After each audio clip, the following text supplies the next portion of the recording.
Halo. Halo. Iya, apa kabar teman-teman semua? Baik, alhamdulillah. Sehat-sehat ya semua ya. Ini lagi musim-musim sakit lagi nih. Bagus nih setup kita kayak di studio Jepang, Pan. Dan menutupin perut nih bagus nih. NHK. Iya, NHK kan begini nih settingnya. Iya.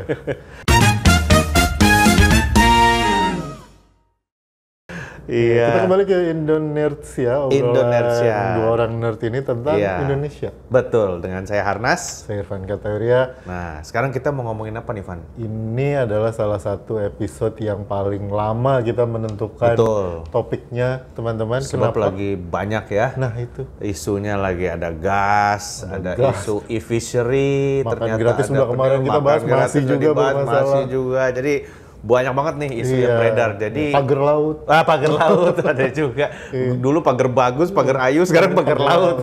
Karena kita adalah negara agraris, tapi nenek moyangnya pelaut. Nanam bambu di laut.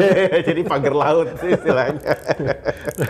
Nah, kebanyakan karena kita kan Indonesia ini adalah ngomongin tentang kayak keresahan-keresahan kita tentang Indonesia betul, lah ya. Betul. Dan sekarang tuh lagi banyak yang meresahkan. Iya, betul. Karena yang meresahkannya lagi di sana sih. Iya.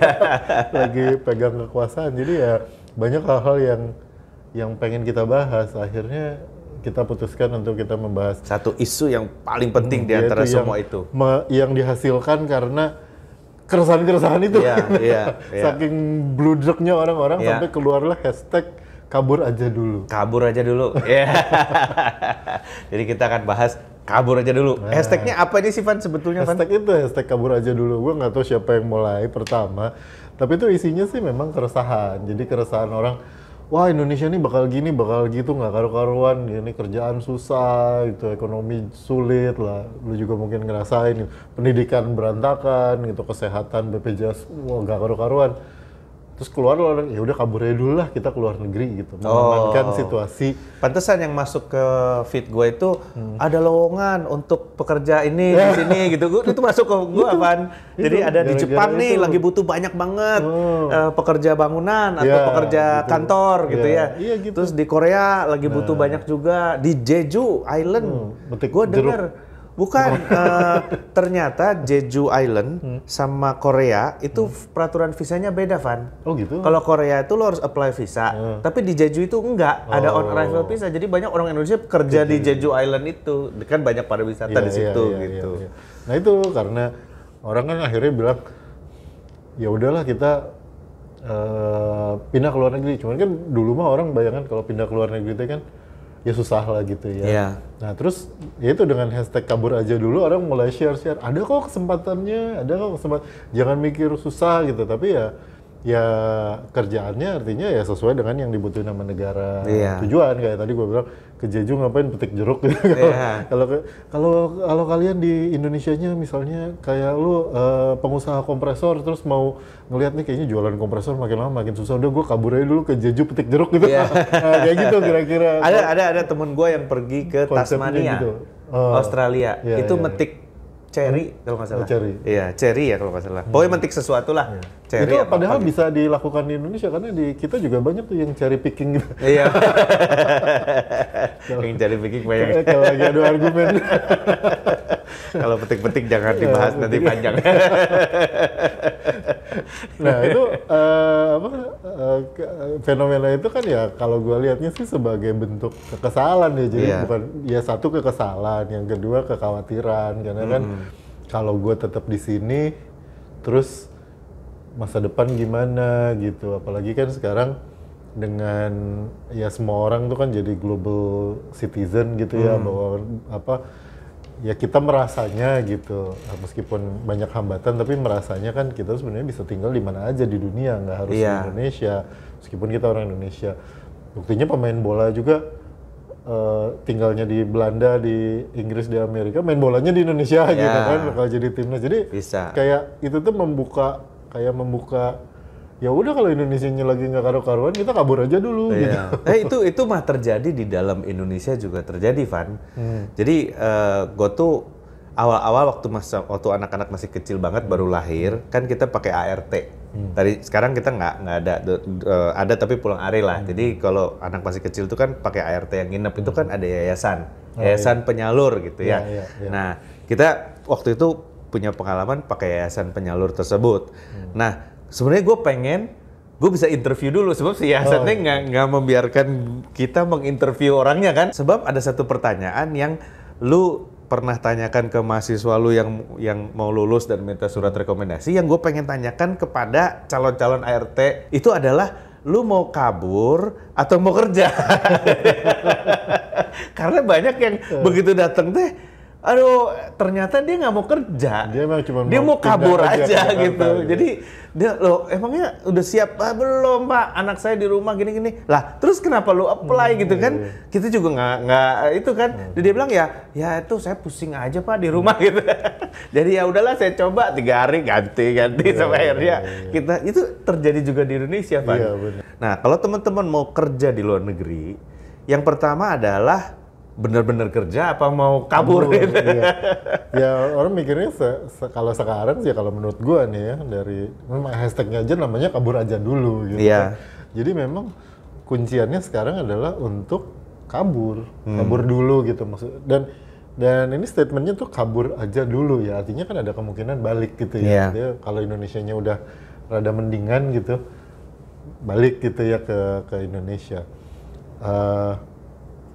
Targetnya adalah menyelamatkan diri mungkin dalam 5 sampai 10 tahun ke depan.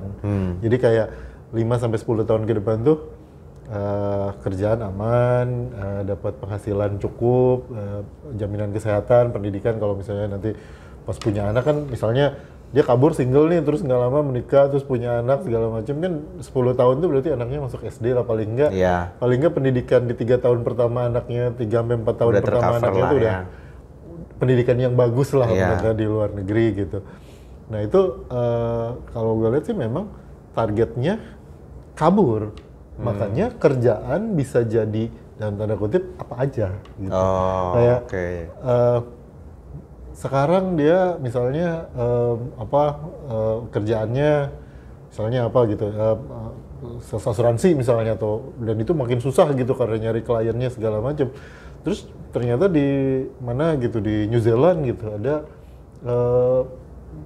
lowongan untuk bersihin ikan misalnya gitu ya. Dia pelatihan dulu berangkat gitu. Jadi bener-bener shifting karir memang targetnya ya kabur kalau gue lihat mah gitu.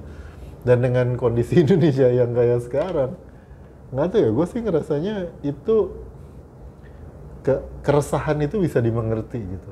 Gue nggak bilang itu benar apa salah ya, tapi gue bilang itu bisa dimengerti gitu. Sebagai orang yang dulu sekolah di luar negeri terus tanpa paksaan siapapun memilih pulang gitu.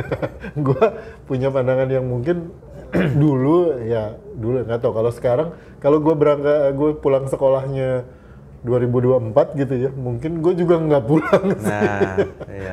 Gitu. Kalau dulu gue pikir ya gue mesti pulang gitu. Padahal tanpa paksaan siapapun gitu, nggak ada kewajiban dan lain-lain. Tapi gue dulu memilih pulang. Sekarang orang memilih untuk kabur gitu ya. Kalau gue ditanya, memilih mau ikut juga nggak kabur gitu, kabur aja dulu mau ikut juga nggak? Gue ngelihatnya kalau gue sekolahnya kemarin nih 2024 gue lulus misalnya dari luar negeri, kemungkinan sih gue juga nggak pulang sih. Tapi gue sih punya pandangan yang berbeda Levan ya. Dan mungkin kalau kerjaan gue kan memang lebih banyak keluar negeri. Gue lebih sering keluar negeri gitu kalau kerjaan. Jadi bukan jalan-jalan nih, gue kerja nih gitu ya.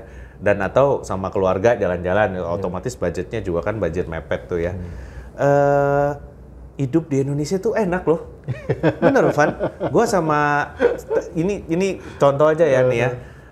Gue sama istri gue tuh, dia tadinya dia tuh orangnya sangat budget oriented gitu kan. Makan apa-apa, ini mahal gitu.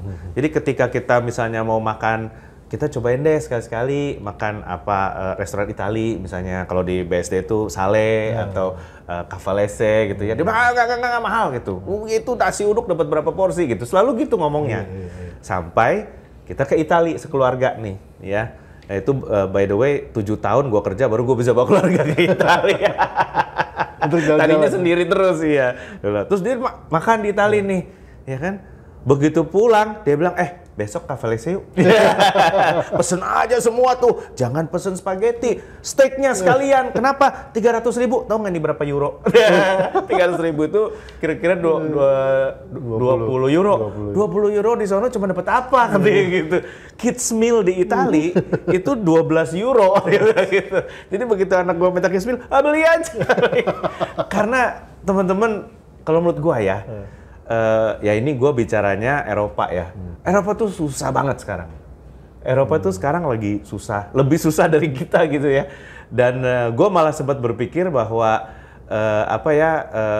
Indonesia ini kayak Nexus gitu, tau nggak? Orang-orang inflasi kita kayaknya oke-oke aja gitu ya. Orang lain susah itu Amerika lagi mau tarif, Kanada, Meksiko mau perang dagang, kita kayaknya oke-oke aja gitu ya.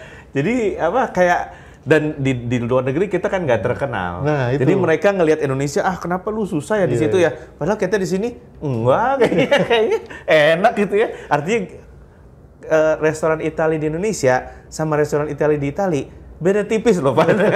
Bukan berarti kita makanannya jelek gitu ya, karena ini steak masih cuma 20 euro. Karena di sana steak minimum 30-40 euro, jadi 2 kali lipat lebih mahal. Tapi apakah lebih enak di sana daripada di sini? Belum. Enggak loh, di sini lebih enak loh.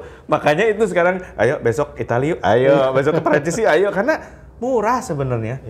Jadi kita itu kalau menurut gue sih ada efek itunya, belum lagi service ya, masalah service. Misalnya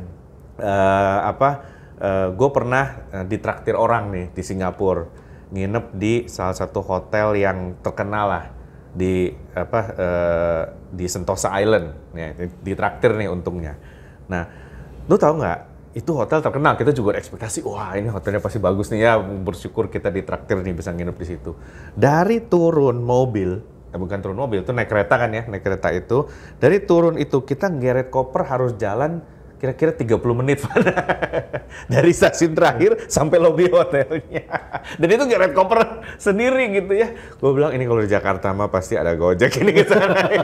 Dan tiap hari kita pergi pulang 30 menit, jalan kaki, man. Jadi hidup tuh, susah banget ya gitu ya.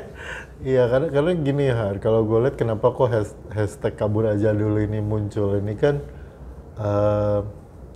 ngelihatnya gini, kalau di luar negeri, ya kita kalau gini, by the way kalau luar negeri ini kita ngomongnya negara tentunya yang lebih advance dari Indonesia ya. Iya, Jepang, Singapura gitu ya. Paling enggak. Orang kan berasumsi bahwa sistem di sana lebih aman, lebih stabil, lebih baik gitu. Jadi kalau misalnya lu bilang lu geret koper 30 menit dari lobi hotel ke stasiun kereta, dia tahu 30 menit keretanya bakal datang dan keretanya bakal datang, keretanya nyaman nyampe ke tempat yang lu tuju dengan nggak umpel-umpelan, nggak segala macam gitu.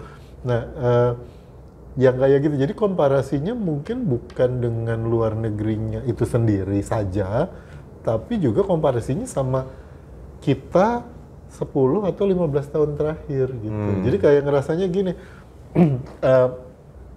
ya 10-15 tahun terakhir kita mikirnya, dulu mah asa gampang gitu, dulu mah perasaan gini, dulu cari kerja ya susah tapi dapat aja gitu. Temen gua yang lulusnya sama gue nilainya lebih jelek, sekarang udah sama-sama dapat kerja juga, nggak sesusah itu. Ngantri di job fair gitu, ya ngantri dari dulu juga tapi dapet gitu. Terus nggak teman-teman yang udah masuk waktu booming startup gitu, hire gitu. Sekarang kan rilis semua gitu. Sekali nge-lay off bisa berapa ratus gitu kan. Komparasi itu yang bikin orang cemas kalau menurut gua. Orang kan apalagi orang-orang yang ada di entry level lah, orang-orang yang kerja mungkin baru 5 tahunan gitu, di bawah 10 tahun lah, baru kerja 10 tahun itu kan yang paling, dalam tanda kutip yang paling gampang di layoff gitu, karena mereka posisi kan pasti masih ramean tuh. Kalau lu misalnya udah di eksekutif gitu atau mid eksekutif kan, kalau company rilis lu gantinya mahal gitu, dan lu udah tahu banyak gitu. Tapi kalau yang kayak kerja 5 tahun atau kerja belum 10 tahun lah kan masih paling di head group gitu kayak gitu kan, ya di layoff-nya gampang, itu duluan gitu yang akan kena gitu. Jadi kecemasan itu muncul, padahal orang-orang yang range umur segitu, ini kan berarti kita bicara di range umur 30-35an gitu ya. Oh, lebih muda lagi kali nggak ya? Atau bahkan lebih muda lagi ya, karena lulus kan 22 sekarang, 22-23 lulus. Ya mungkin umur between 25 sampai 35 lah kita ngambilnya. Orang-orang yang di 25 sampai 35 ini kan kalaupun misalnya sudah memulai keluarga, anaknya masih kecil. Jadi kayak kecemasannya masih tinggi, kayak misalnya kalau orang-orang yang sudah lebih senior gitu mungkin ya anaknya udah kuliah, udah ini kan kayak bentar lagi kan dia mah juga masuk ke market ini job market terus bisa hidup sendiri gitu. Gua mah mikirin diri sendiri aja, anak-anak udah gede udah jadi gitu. Nah, kecemasan itu sih kalau menurut gua yang melahirkan si hashtag kabur dulu ya. Kabur aja dulu teh itu gitu. Jadi gua pikir kondisinya itu komparatif terhadap kita 5, 10, 15 tahun yang lalu gitu. Ya memang berbeda sih. Terus kita harus gimana nih, Van? Nah, atau ada pengalaman kita gimana nih? Nah, kita saksikan di episode berikutnya. Kalau teman-teman ada di posisi yang Irfan ngomong nih ya, artinya keluarga baru atau masih muda dan merasa di sini tuh ayo gue pengen kerja di luar negeri. Saran gue lakukan. Tapi bawa kesempatan untuk melihat dunia ya, atau bahkan mencari penghidupan di tempat lain, itu menurut gua juga salah satu kelemahannya orang Indonesia.